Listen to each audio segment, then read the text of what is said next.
Olá, graça e paz, seja bem-vindo a mais uma aula da nossa Escola Bíblica. Eu sou o pastor Wagner Dionísio e esse aqui é o nosso canal de estudos e você é muito bem-vindo aqui. Se porventura você caiu nesse vídeo aqui procurando algum conteúdo no YouTube, fique conosco.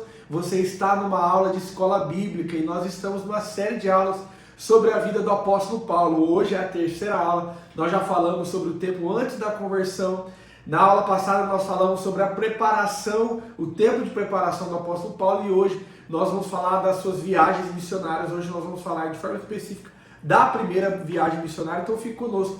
Tenho certeza que o Senhor vai te ensinar algo, você vai aprender algo novo aqui que talvez você não conhece com a palavra de Deus, amém? Feche teus olhos, eu quero poder orar. Pai, obrigado.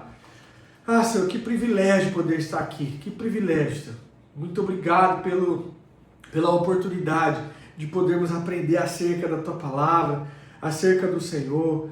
Pai, que o Teu Espírito Santo, nosso professor, possa estar presente, possa estar conosco, possa estar comigo aqui, eu sei que Ele está, possa estar em cada casa agora, cada lar, onde estiver um computador, um celular ligado, uma televisão ligada, vendo essa aula, Senhor, que o Seu Espírito possa estar lá ensinando, em nome de Jesus. Pai, abra nossa mente, abra o nosso entendimento, para que nós possamos aprender, não só a nível de conhecimento, mas que nós possamos compreender qual é a Tua vontade para nós. Em nome de Jesus. Amém. Amém, queridos? Deixa eu olhar aqui o nosso tempo. Bom, começando então a nossa terceira aula da série sobre a vida do apóstolo Paulo. Na primeira aula, como eu já disse aqui, nós falamos sobre o período antes da conversão dele, como era a vida dele, falamos da dupla cidadania, dos seus dois nomes, Paulo e Saulo. Na segunda aula, semana passada, nós falamos sobre o tempo de preparação, né? Depois que ele tem aquele encontro com Jesus no caminho de Damasco, né? Aquela luz aparece, ele fica cego, Ananias vai lá e ora por ele, e aí então ele tem um tempo de preparação, e nós finalizamos a última aula falando de quando ele estava lá em Antioquia da Síria. Ele passa um ano ali, ele e Barnabé ensinando, e agora aqui nós começamos a aula de hoje. Nós vamos falar sobre a viagem, a primeira viagem missionária do apóstolo Paulo, ele que viajou aí em vários lugares, várias cidades, várias ilhas, várias nações para pregar o evangelho, e hoje nós vamos falar dessa primeira viagem missionária. Foram várias, mas hoje nós vamos nos concentrar nessa primeira.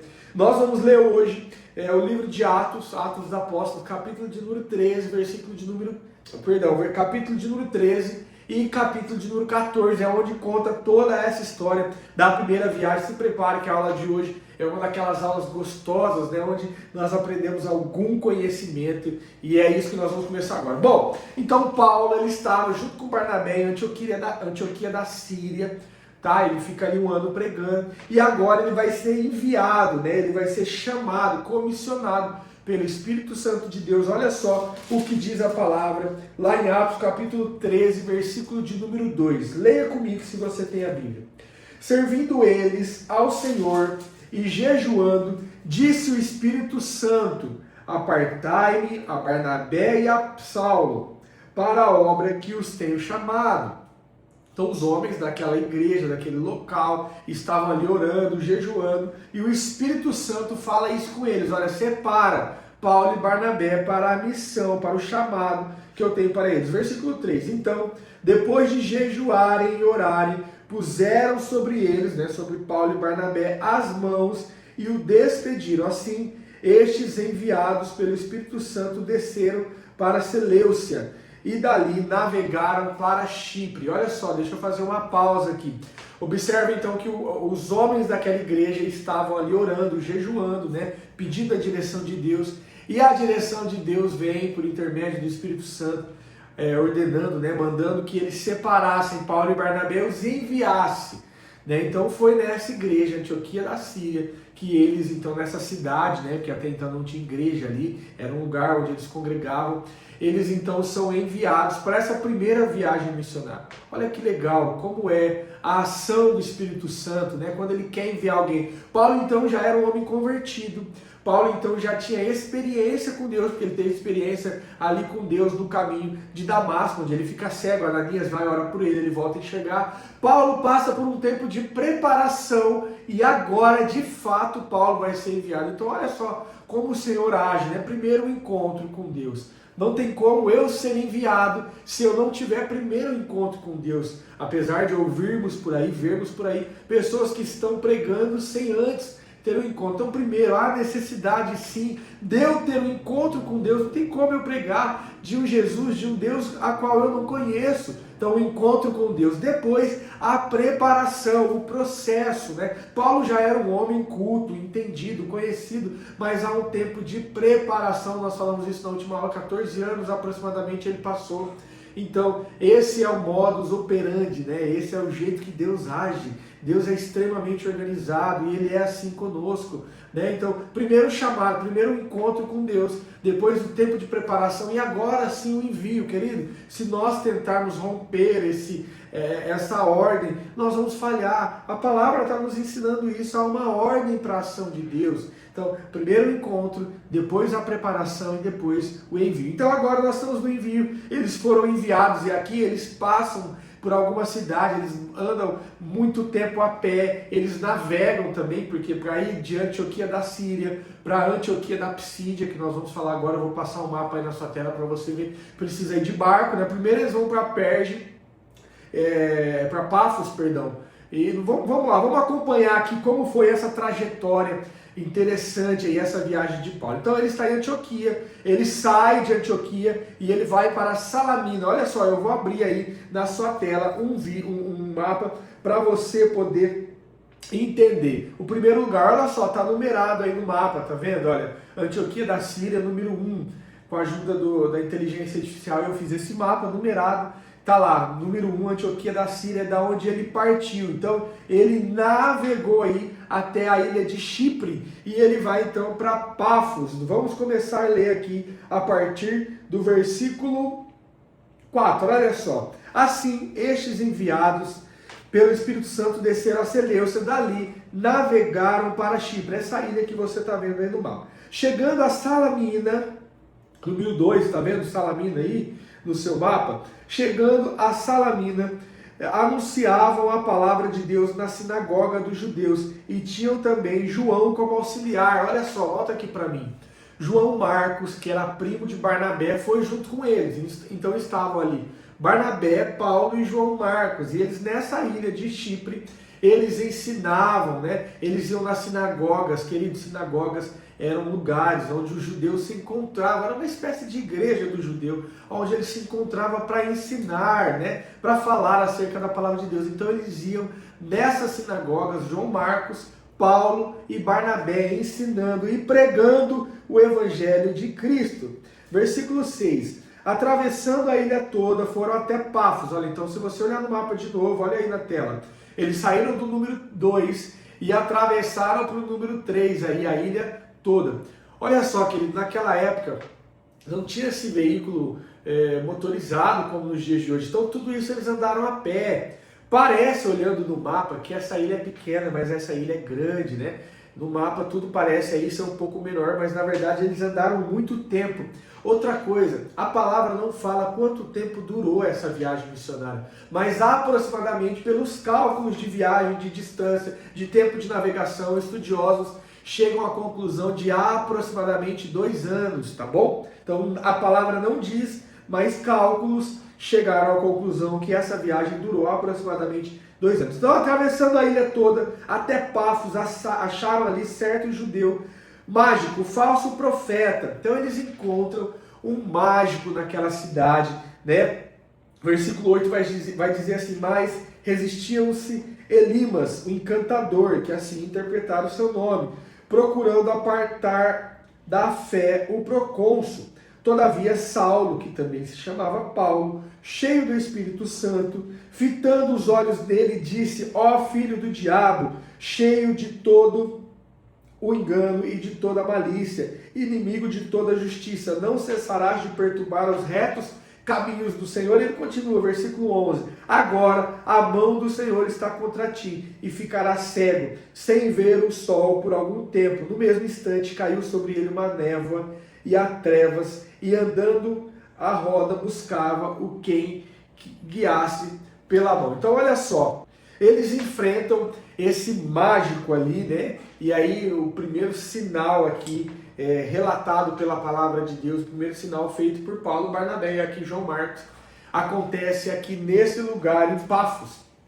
O mágico, então, ele repreende aquele mágico, e aquele mágico, então, fica cego, né? Nós lemos aí, é o primeiro ponto, a primeira coisa que acontece aí na viagem, nessa primeira viagem missionária de Paulo, Barnabé e João Marcos. Bom, saindo então de Pafos, eu vou voltar o mapa aí na sua tela, olha só. Então ele sai ali do número 3, dessa ilha de Chipre, né, da cidade de Pafos ali.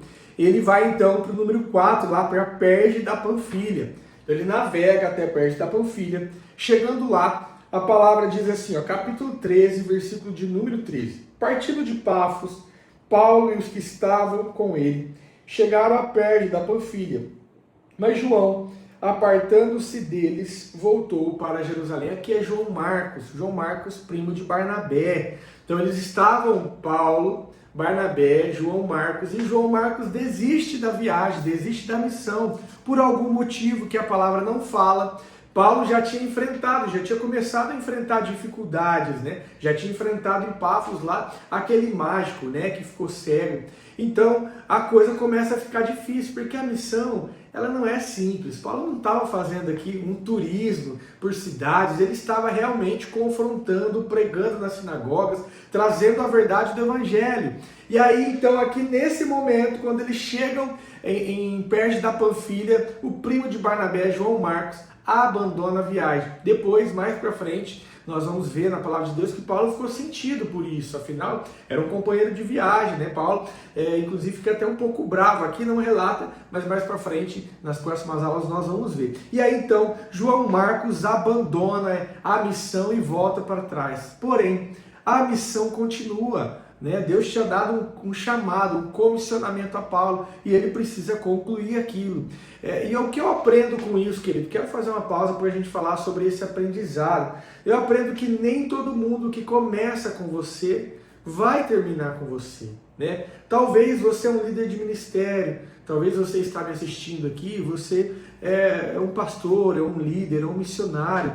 E talvez você já perdeu pessoas que para você tinham um certo valor, obreiros, pessoas que te ajudavam, pessoas que começaram com você, mas num determinado momento, alguns até desviaram, outros foram para outra denominação, saíram da sua congregação, da sua igreja. O fato é que a sua missão precisa continuar.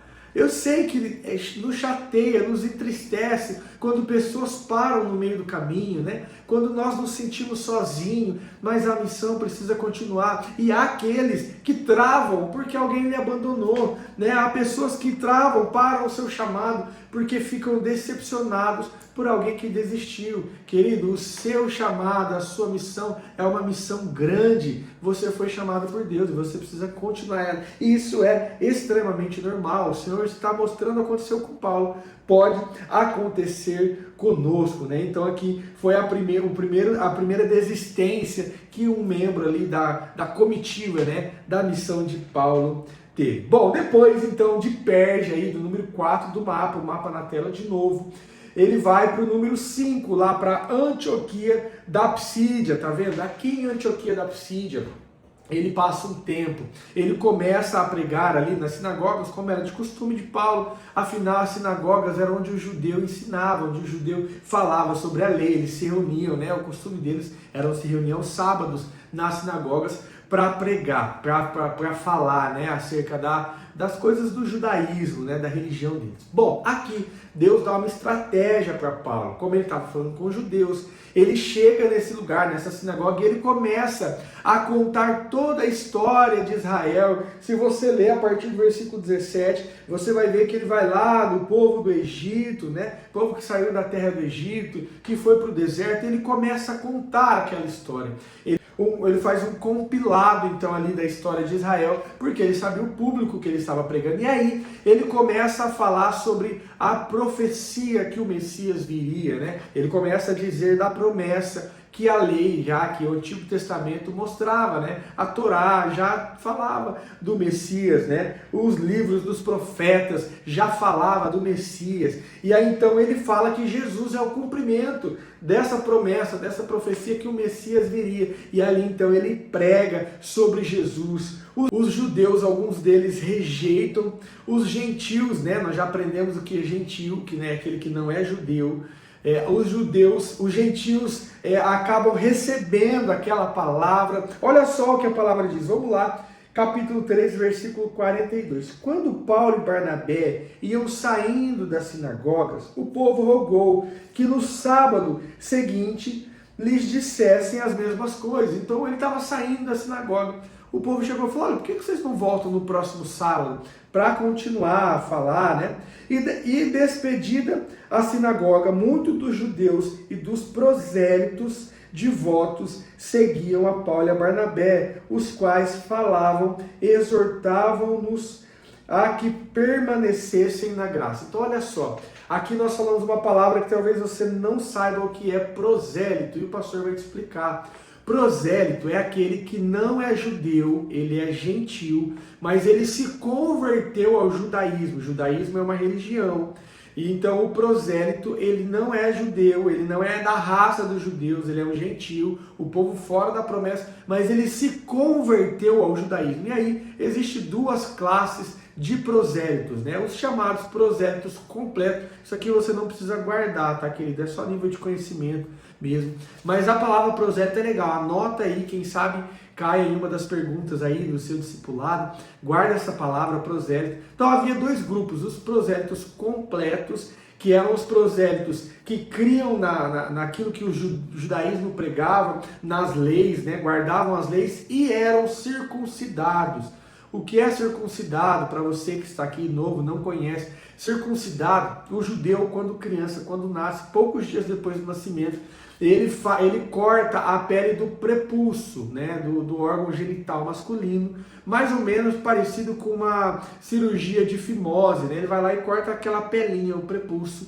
E aí, então, é a marca do judeu, né? É a circuncisão. Então, o prosélito completo, além dele crer em tudo aquilo que o judaísmo pregava, ele também era circuncidado, né? Então, ele era um gentil que não era judeu, não era obrigado a se circuncidar, mas agora, por ser um prosélito, por acreditar no que o judaísmo pregava, ele se circuncida.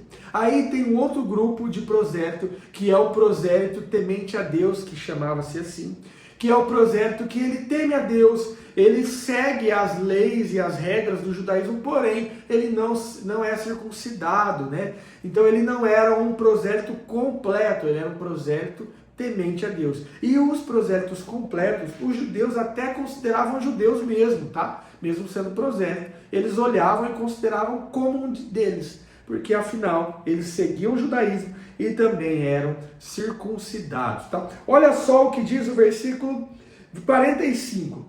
Então os judeus, vendo a multidão, encheram-se de inveja e, blasfemando, contradiziam o que Paulo falava. Mas Paulo e Barnabé, usando de ousadia, disseram: era necessário que a vós se pregasse primeiro a palavra de Deus, mas visto a que rejeitastes e não vos julgais dignos da vida eterna, voltamos-nos para os gentios. Olha só o que acontece aqui. A cidade, alguns deles, os judeus, não aceitam a palavra, né? E aí então eles voltam, né? O versículo 46, finalzinho, diz assim: então voltamos-nos para os gentios. Então, como os judeus, vários deles rejeitaram aquilo que Paulo pregava por ter suas crenças, eles então ficam ali dando mais atenção e pregando e voltando-se para os gentios, né? Isso aqui que a palavra de Deus diz. Bom, depois então, mapa na tela, ele sai ali de Antioquia, da Psídia, e vai para Icônio, número 6 aí do mapa, tá vendo? Icônio. Ele vai para Icônio, e lá em Icônio acontece outra coisa. A cidade se divide, nós vamos ler aqui o que aconteceu. Olha só, versículo 4 agora do capítulo 14 diz assim: dividiu-se o povo da cidade, uns eram pelos judeus e outros pelos apóstolos, havendo um motim, tanto dos judeus como dos gentios, como dos seus principais, para os insultarem e o apedrejarem. Olha o que aconteceu aqui. Paulo começa a pregar, como ele fez em outras cidades, ali nas sinagogas. E aí então a cidade se divide. Algumas pessoas estão do lado dos apóstolos ali de Paulo, Barnabé e a sua comitiva, e outros estão do lado agora dos judeus que não acreditam no que eles estão falando, e um motim se faz naquela cidade, há uma divisão, a cidade fica dividida, nem todo mundo acredita naquilo que Paulo está pregando, e aqui eu aprendo outra coisa, O evangelho divide pessoas, divide grupos. Jesus já disse isso, olha, eu não vim para causar união, eu vim para causar divisão. Por quê, queridos? Porque nem todo mundo está apto a crer naquilo que o Evangelho prega. Nem todos estão dispostos a ser confrontados com a verdade do Evangelho. Tem pessoas que preferem ficar no seu conforto, daquilo que acredita. Então o Evangelho, ele vem e causa divisão, assim como foi nessa cidade de Icônio. Aí as pessoas então quiseram perseguir, insultar Paulo e até apedrejar. E sabendo disso, Paulo e Barnabé e a comitiva saem fugindo dali. Olha só o que diz o versículo 6. Sabendo eles, fugiram para Listra e Derbes, cidade da Licaônia e região circunvizinha. Então ele vai ali, no número 7, mapa na tela para você poder ver, ele vai para a cidade de Listra e também para a cidade de Derbe depois. Versículo 8 diz assim, estava assentado em Listra e certo homem, aleijado dos pés, coxo desde o ventre da sua mãe, o qual nunca tinha andado,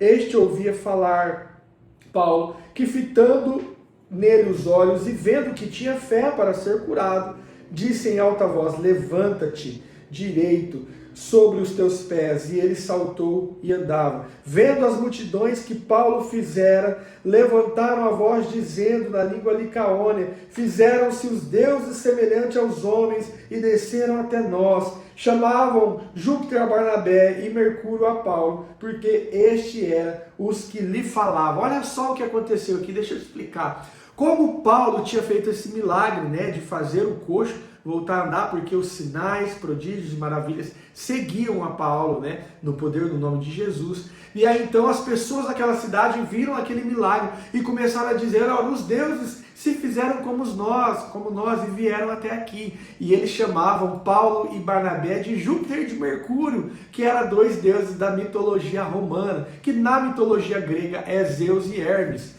Eles começam ali a chamar Paulo e Barnabé de deuses, e aquela multidão fica então alvoroçada, aplaudindo Paulo. Depois no versículo 15 vai dizer que Paulo fala assim, senhores, por que fazer essas coisas? Nós também somos homens como vós, sujeitos às mesmas paixões, e vos anunciamos que vos convertais dessas vaidades ao Deus vivo, que fez o céu e a terra, o mar e tudo que nele há. Então a multidão ficou aplaudindo ali, engrandecendo o nome de Paulo e de Barnabé, dizendo que eles eram Júpiter e Mercúrio, dois deuses que tinham descido na terra. Paulo então fala, olha, calma, nós somos igual a vocês, estamos sujeitos a mesmas paixões, somos homens como vocês. E olha que interessante o que acontece pouco tempo depois. Lê comigo o versículo 19.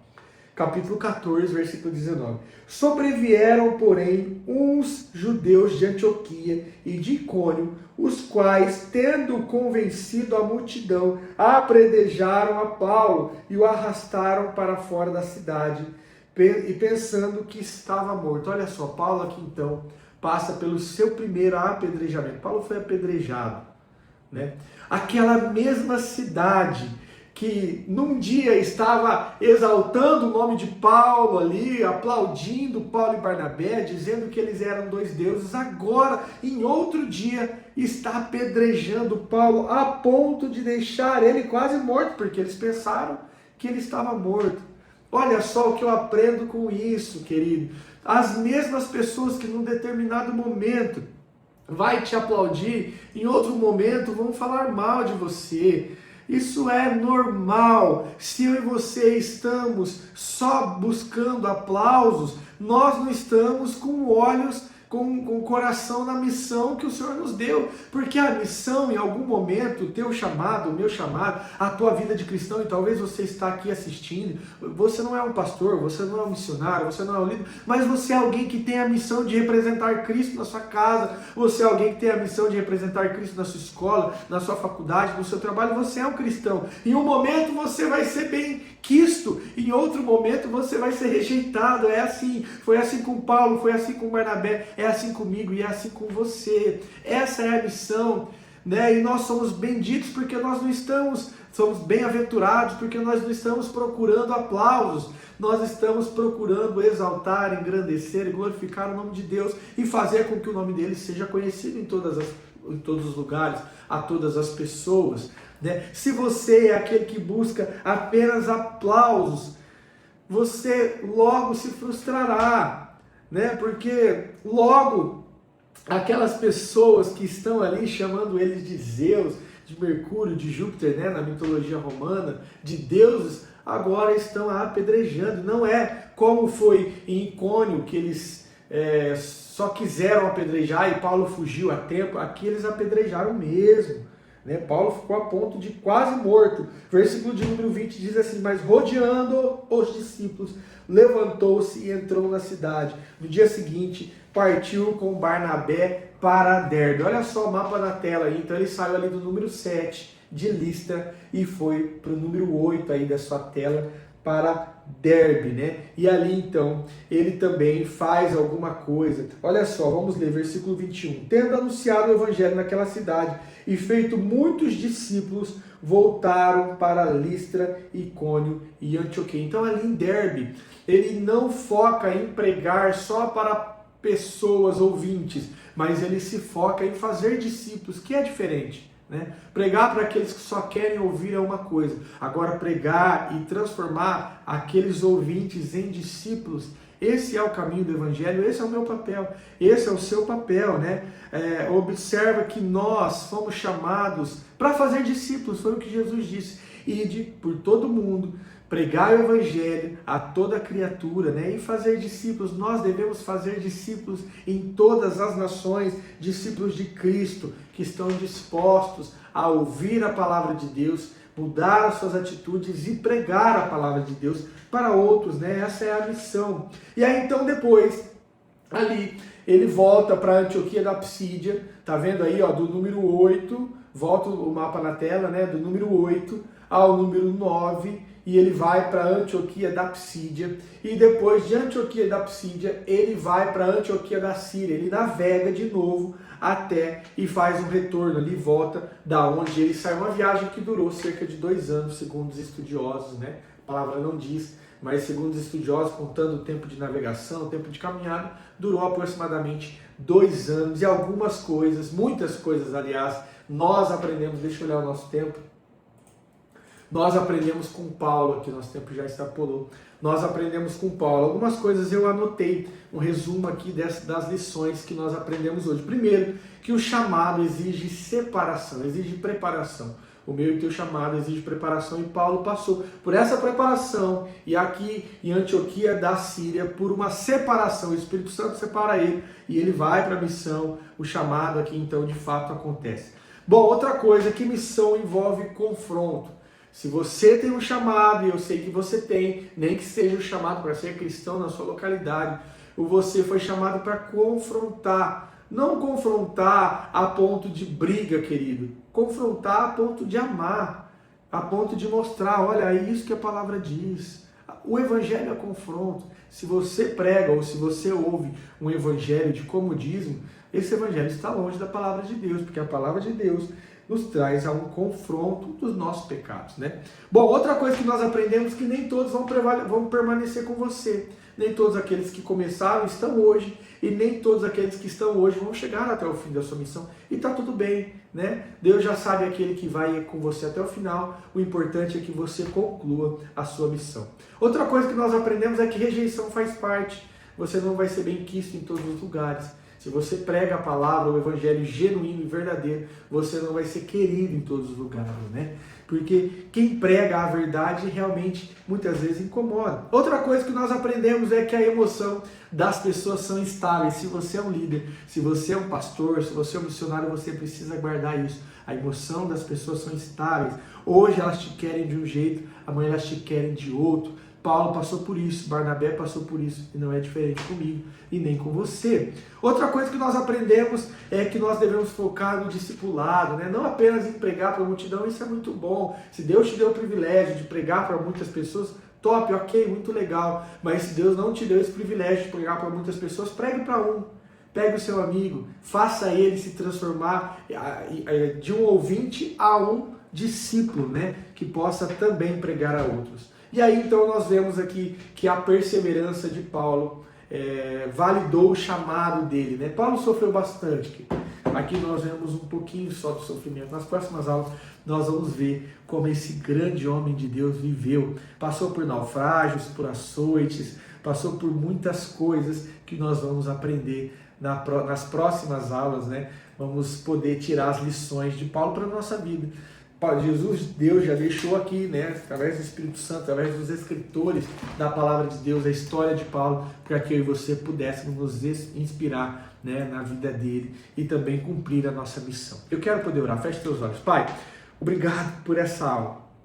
Obrigado porque pudemos aprender com esse homem, Senhor, um grande homem do Senhor, um grande missionário, um grande evangelista, um grande apóstolo do Senhor.